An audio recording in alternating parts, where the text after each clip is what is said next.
Attwalment fis-servizz pubbliku hemm impjegati bejn konsulenti u persons of trust madwar 700 persuna, persuni mħallsa suppost ruoli speċifiċi iżda li fil-verità ntażlu għax huma tal-qalba jew għax il-gvern irid jalqilhom ħalqhom.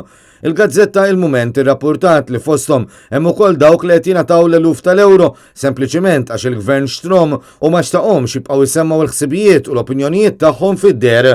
Is-sorsi kwotati minn Il-Mument qalu li b'kollox dawn is-700 konsulent u person of trust qed jiswew il-Kaxxa ta' Malta miljuni ta' euro f'kull sena. Dan meta l-gvern bħal donnu ma jridx jagħti każ tal-fatt li din hi spiża kbira fuq il-Kaxxa ta' Malta. Minkejja diskussjoni spissa fil-pajjiż u kull appell il-gvern biex ma jibqax għaddej jirrombla u jabbuża bħatriet fis-settur pubbliku, il-gvern ta' Muscat qed jibqa' għaddej bit-tkabbir tal-ispiża fuq il-Kaxxa ta' Malta. Propju fil-jiem li għaddew kien l-Ombudsman Anthony Mifsud li fir-rapport annwali tiegħu ġibed widnejn il-gvern għal mod kif qed isiru dawn il-ħatriet. Fir-rapport annwali tiegħu għas-sena 2018, l-Ombudsman saħaq li l-interpretazzjoni tal-Gvern li dawn il-ħatriet qed isiru skont il-Kostituzzjoni iskorretta l-aħħar.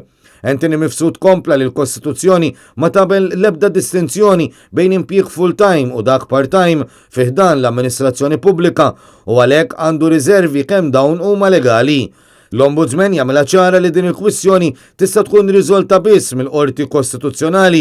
Fil-fatt lanqas nnifsu ma kienet l-ewwel darba li jaċċenna għal din il-kwistjoni hekk kif kemm il-darba saħaq li l-ammont ta' ħatriet ta' persons of trust fis-servizz pubbliku irid jonqos.